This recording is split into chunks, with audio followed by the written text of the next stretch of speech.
আসসালামু আলাইকুম রহমতুল্লাহি ওয়া বারাকাতু। প্রিয় দর্শক, প্রিয় দিনী ভাই ও বোনেরা, আমার ফেসবুক পেজ থেকে আপনাদেরকে স্বাগতম।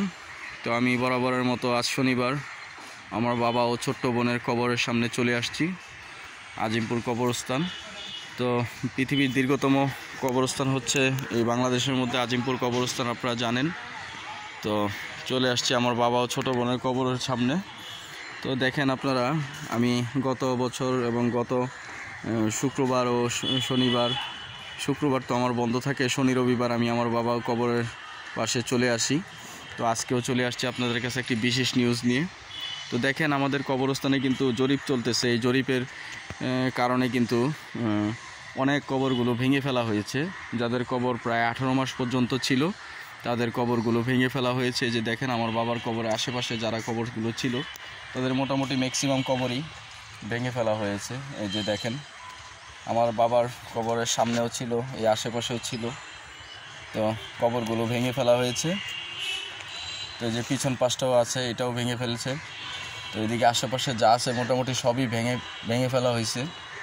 তো আশা করি আমরা বাংলাদেশ কর্তৃপক্ষ এবং পৌরসভা ও সিটি কর্পোরেশনের পক্ষ থেকে, ঢাকার পক্ষ থেকে যারা এই জরিপ বোর্ডে কাজ করতেছে তাদেরকে আমার পক্ষ থেকে ধন্যবাদ জানাই। যাদেরটা রাখার দরকার তাদেরটা অবশ্যই রাখবেন, আর যাদেরটা রাখার দরকার নেই আপনাদের তো কবর দিতে হয়। দেখা যায় ঢাকার আশেপাশে দূর দূরান্ত থেকে, ঢাকার 64টি জেলা থেকে আমাদের এই বাংলাদেশের আজিমপুর কবরস্থানে প্রচুর লাশ আছে, প্রচুর লাশ আইসা এখানে কবর দিতে আসে। দেখা যায় যে অনেক সময় যারা যেভাবে দিতে চায় সেভাবে তারা দিতে পারে না, কবরগুলো দিতে পারে না। তো আপনারা চেষ্টা করবেন যাতে তাদেরকে একটু সেফটি দেওয়ার এবং সুন্দরভাবে কবরটা দেওয়ার। আর বিশেষ করে যাদের কবর রাখার দরকার তাদেরকে রেখে দিবেন, আর যাদেরটার দরকার নেই তাদেরটা রাখবেন না।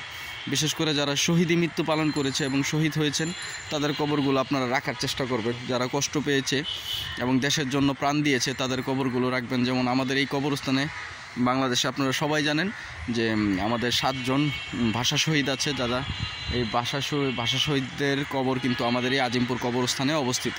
এই আজিমপুর কবরস্থানকে আমরা অনেক সম্মান করি। আর বিশেষ করে হচ্ছে সবচেয়ে বড় নিউজ হচ্ছে সামনে ফেব্রুয়ারির 14 তারিখ হচ্ছে পবিত্র শবে বরাত।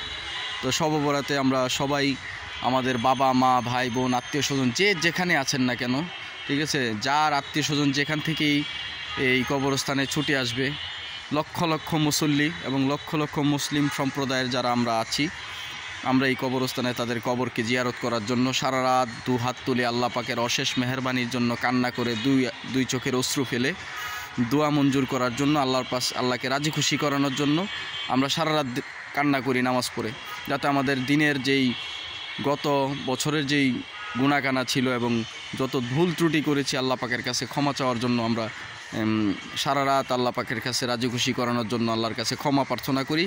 তো আপনারা ইনশাল্লাহ, এই কবরবাসীরা কিন্তু আমাদের জন্য অপেক্ষা করে। এই কবরবাসীরা যার যার আত্মীয় আছে তাদেরকে দেখার জন্য কিন্তু অপেক্ষা করে 7 আসমান নিচে। তখন আল্লাহ পাকের আরশ জমিনের ফেরেশতাদেরকে পাঠায় দেয় তাদের আমলনামাগুলো নিষ্কাশ করার জন্য, তাদের আমলনামাগুলো হালকা করার জন্য, তাদের জন্য বেশি বেশি করে দোয়া করার জন্য। তো আপনারা, আমার একটাই মেসেজ, একটাই নিউজ তাদের জন্য, তাদেরকে আপনারা যেখানেই থাকেন না কেন, যেখানেই অবস্থান করেন না কেন, তাদের পাশে একবার এসে দাঁড়াবেন। এই কবরের পাশে এসে দাঁড়ায় এক ফোঁটা চোখের পানি ফেলে আল্লাহ পাকের কাছে তাদের জন্য দোয়া মাগফিরাত করবেন। ইনশাল্লাহ আপনাদের মনটা একটু হালকা হবে, মনটা শান্তি পাবে, দেহটা শান্তি পাবে, আত্মা শান্তি পাবে।